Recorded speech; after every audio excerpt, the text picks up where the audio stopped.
and the star of Eleanor the Great, Squibb the Great.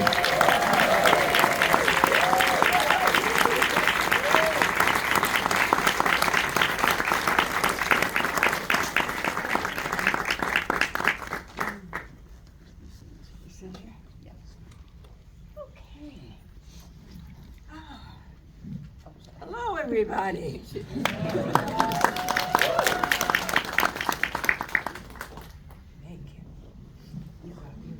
Good evening. Congratulations to both of you. Thank you so much for joining us here.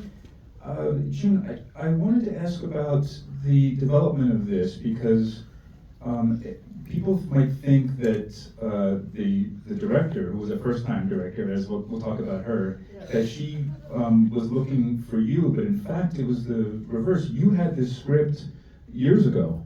I had the script about, I think, 4 or 5 years, and it went through different processes. We were, it was going to be shot, and then there was a problem, and so when the Scarlett was interested, and they asked me to write a letter to her, and they just included in a bunch of things they sent her to try to convince her to do it.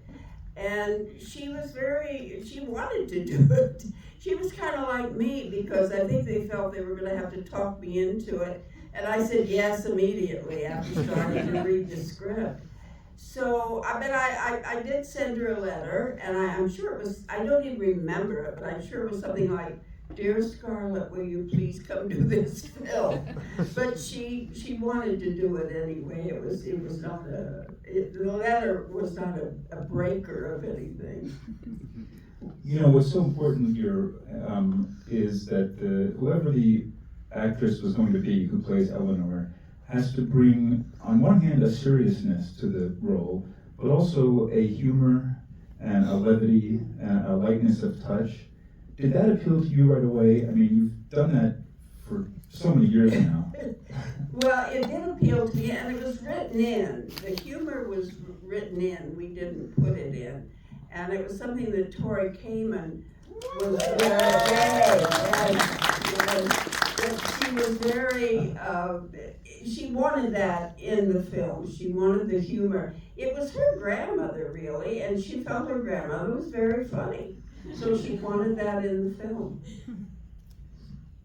What I love too is that it's a movie. It's about 98 minutes long. It's not a super long movie, but there are so many nice, quiet moments in it. Where you just get to sort of observe. And in one scene, I think it's so important where we see the grief that Nina is feeling over the loss of her mom, and Scarlett Johansson really stays with that for like 3 or 4 minutes and lets us in the audience really understand what she's going through. How important was that for you as an actress to actually know you had that space without dialogue, actually, to develop the character? I think it was massively important. I think it also made such a difference to me to be able to sort of sit with the quiet moments as well. Specifically with that scene where she's kind of like looking at her mom's office. I'd not seen it before, and I made sure that I hadn't seen it before, so that the reaction felt real. And they sort of like left like tissues. I think you see it, tissues and chewing gum packets that were all left, and it was heartbreaking to see that for the first time because it really just felt like somebody had just disappeared. So yeah, all of that was very real. People who don't know your other work might not know that you still do a very good American accent. And your dad in the movie also was doing a very good American accent. In a way, she was LG for. Do the two of you work it out on each other when you're both having to do a different accent? No, I mean, she was to hide it down. And Hannah kind of taught me how to do an American accent. It was alright. But was the making of this movie your first time in New York City? It was, yeah. And I was so anxious about it too because I was like, I need to play something. New York is it's its own place and it has such a culture with it, and I was so anxious to I had like 2 weeks to cram 19 years of life, like to figure it all out. But I went around and I hung out with people, made friends, and everybody's so down to talk here, which is crazy. Like in England, you would be crazy to talk to strangers, but here it's fine, and I made so many friends. In Washington Square Park, I spent a lot of time there, and everybody loves to chat there, which is great. And so it was nice to kind of explore and get to know New York a little bit before I started. June, what was it like getting together with Erin for the first time? Because it's so important, the camaraderie and the chemistry between these two characters. I mean, maybe it would have worked if you two didn't enjoy each other's company, but I think you did. And were you able to tell pretty quickly after getting together? Yeah, we were staying in the same apartment building, and we found Erin, or she found us, I don't even remember which, in the elevator or something. And so we said, come on in to our apartment. Our is my assistant, Kelly Sweeney, and I together. And, but, you know, we said, come on in. And so we started becoming friends right away. We had a lot to talk about. And she was fascinated with New York, and I had lived in New York for 65 years. So I just, you know, it was simple. It was very easy, but we became friends before we even started shooting. I wanted to ask about shooting in New York, though, because this is not a movie that is going somewhere else to mimic New York locations. This is actually in this neighborhood, downtown Coney Island. Well, town Washington. What is that? I forget. Washington Heights. Heights. Yeah. I couldn't think of the Heights. What was that like? I mean, because you get to be on the street, and yeah, it was great. Also, you know, I had lived here and I raised a son here, and we were shooting about Riverside Church, and all at once said, my God, that's where my son went to preschool. So it was like fun, you know, to sort of, I had been in LA for about 20 years, so it was fun to re-see everything. And being able to shoot in Coney Island. Yeah, oh, that was great, yeah. I love that. I used to go there, and when my son was growing up, he loved it. And I can remember still those parachute drops, which they've stopped doing. It's still there, but it's not open anymore. But nothing was open when we were there. It was just completely desolate. And I think Erin wondered, what is this place? There was, you know, full of Ferris wheels and all sorts of things, but no people around. So, but it was fun, and that was our first day of shooting. Really? Yeah, that's where she decided to start it off with. It must have been cool for you too, Erin, to be in Coney Island in the very beginning. Yeah, it was, I guess, because it feels almost out of place to be in such a big city, and then all of a sudden there's like a whole theme park there. So it was fun to see it, but yeah, I was definitely confused. I was like, where are the people? Another location that I wanted to ask you about, 'cause I think I've heard there's a story about this, is you shot in Bloomingdale's because there's that scene where you try on dresses and and how did that work? It was closed down? Yes, it was night and it was completely closed. And they let us in to shoot. So there were some extras in the background, and the two of you. What was it? I mean, Erin, what was it like to be in a closed down clothing store? I thought I was having a very normal reaction to this, but June called me out in an interview the other day and said that I was running around and getting way too excited, but I'd never been in a closed down shopping centre before. So I was buzzing, I was running around, I had June in the thing, running with her too. Yeah, I think that was a normal reaction. I don't know why you guys get so It was just fun because she loved it. She just got so excited. What is it like? You've worked with first-time directors before. Yes, many times actually. And I mean, you worked with very legendary directors as well. But here you have a first-time director who's also kind of a legendary person. Yes. And a great actress. What was it like just, what was an average day like? I mean, did you talk to her on the set about the characters? Or was all that work done, was there any rehearsal time? Was there any time just to sit with it? We had some rehearsal time in the 2 weeks that we were talking about that we had met each other. And we would go to their offices and we did a table read of everybody, reading a role. And she's quite a leader. She really is. And we talked some, but not a lot. And I think that one of her great advantages and what makes her so brilliant at this is that she uses her acting knowledge as a director. And for those of us, like I've worked with brilliant directors and they did not know a thing about the process of acting, of what the actor's going through or doing or needs. Scarlett knew all that. So it was so great. I never felt pushed. I just felt she really knew exactly where I was and what I was doing. It was wonderful, wonderful experience. You had never worked with her as an actress before? No, I didn't know. We met on Zoom, in fact, after she decided to do the film. And so they thought we should meet before, so we did. We met on Zoom. And I was thrilled because she is a very honest person. And I just felt, wow, this will work. She and I together would really work. Erin, what about for you? Just in terms of, also have a lot of experience with very established directors, but what was the relationship like?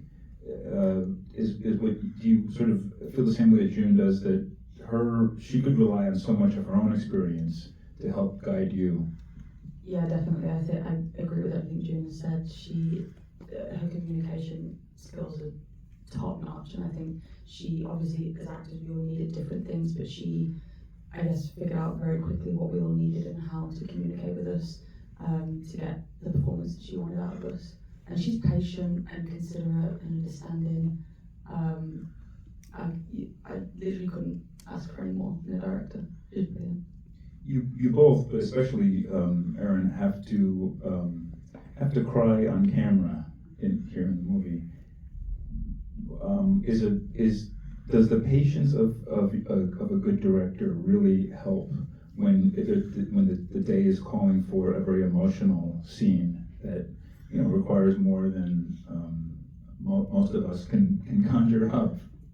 Yeah, for sure. I mean, there's a scene where Nina goes to the bathroom and she starts having a panic attack because she's talking about her mom. And that scene was originally written just as like her crying a little bit in the bathroom. And I walked onto the set and I was like super excited, just ready to do the day. And it was like you could hear a pin drop and I was like, oh, something's happened.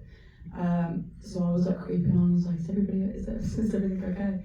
And Scarlett was just like, yeah, okay, so Nina's gonna have a panic attack in the scene. And I was like, oh, everyone's quiet because I'm about to go somewhere here. I didn't even realise.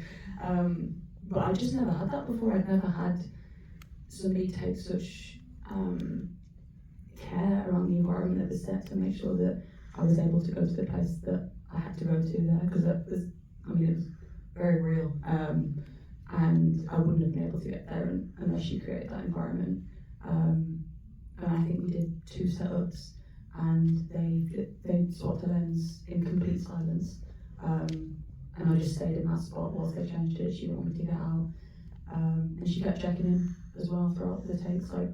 Yeah. So I think she creates the environment so that we're able to go to the places that we need to go to. June, I want to point out how great, I think, and how powerful the ending of this movie is. Very challenging to choose to end that way with Rita Zohar, an Israeli actress. She's phenomenal. But what's so important is listening, which is what you're doing for the bulk of that 5-minute final scene, and the cutaways to your close-up as you're listening. How do you do that? Because it's a gift of stillness and silence and watching your face change ever so slightly so that we in the audience understand what's registering with her, with Eleanor. What is it like to know that this is going to be something where you have to basically just sit there but speak sort of volumes with your face? I think it's just mostly listening. You know, I really was listening to her, and each take we did, I still was listening to her. And I think that's the answer, you know, to that. And I don't know, I guess I've done it for a long time. I mean, Erin, that's true for you too because of your scenes together, right? Not so It's long. just not as long as June has, but it's true for your role that you had to, for about half of your performance, is just listening to June. Tell us what the challenge is of that. Is there one?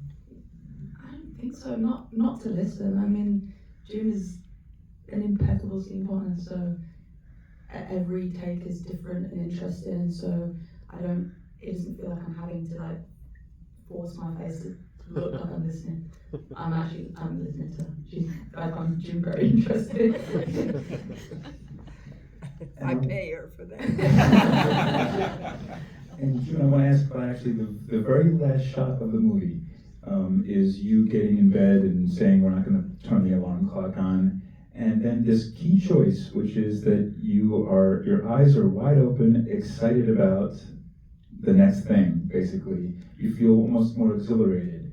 And I love that. I love that that's the last thing you see of Eleanor in the movie, just invigorated by the next adventure. Was that something that you and Scarlett and the screenwriter talked about? Was that important to you? No, we didn't talk about it, but I think it was important, and I knew by the time we shot it that this was going to be the last scene of the film. So again, I think I don't know, it was her. It was, you know, my whole thing is with her and caring so for her.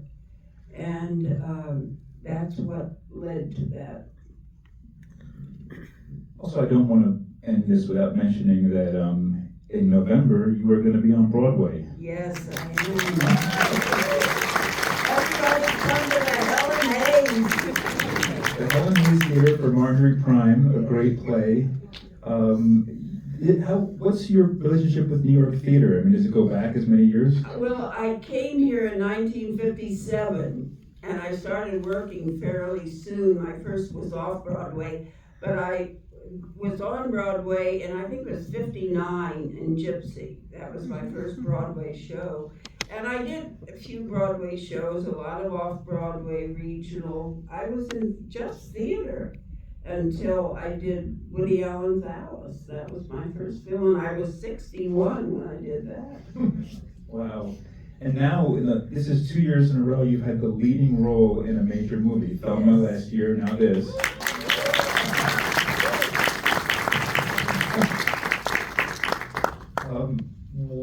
In addition to Marjorie Prime in November, what else are you excited about? Well, I'm going to do something in a Bob Odenkirk film, and he's producing it, but he's also got a role. It's going to be a comedy thing. And I'm just going in for like one day with it. But Bob and I did Nebraska together, so he asked me to do this. So I'm going to do that before I come back to do Marjorie Prime. And I have a few other things that might happen, might not. You don't know. Oh, no. And Erin, a lot of us who saw 28 Years Later this summer saw you in that amazing movie. And you're going to be in another film in that world. Yeah, it's 28 Years Later, The Burning Temple. I think it's out in January. Yeah, I'm excited about it. I haven't seen it yet, but I have a good feeling about it. From what I've seen in ADR, it looks fucking crazy. And then lastly, just curious to hear from both of you about what is it like? I mean, this movie premiered in Cannes back in May. then it was at a few other festivals. You've had a chance to engage with audiences and see how the film moves people. What's been most special for you, for either of you, both of you, about the reception that the film has gotten? Erin or June? June. You go You- first. shall I go first? You go first. I think there was a moment the other day when we had our New York premiere. I went to the bathroom straight after, and there's just something about the women's bathroom in general that is just, there's a vibe in there. But I went in there and the door swung open, and I guess obviously there was an always everybody looked, and everybody was just like blotchy and crying, and I was like, girls, come here. But yeah, and they shared their stories too and how they related to the movie, and some of them had like scarily similar experiences to June's character and also to Eleanor, and they saw themselves in the film, that's all I want. So that was really special. You remind me, we should mention that in the sequences in the JCC, the group meeting, those some of them are actors, but some of them are Holocaust survivors. They were all in that panel. Yeah. All were Holocaust survivors. Yeah, and adds some extra power to Mhm. to the film. And what about for you, just in terms of the things, maybe a similar experience at the bathroom? No, but- not in the bathroom. I think the thing with me, I've been with it a long time, and I had such faith in it from reading it, and I wanted to do it. And it's just so sort of great that it's now open and everybody's like, we're getting such a fantastic reaction. And we did it at Cannes and we did it at TIFF, so it's just very exciting to be with something for a long time and have it really come to fruition and be successful. In closing, I just want to say, June, it is so cool that you are a movie star. It's just so great to see you. Erin, congratulations on this. To both of you, just what a film. Thank you so much.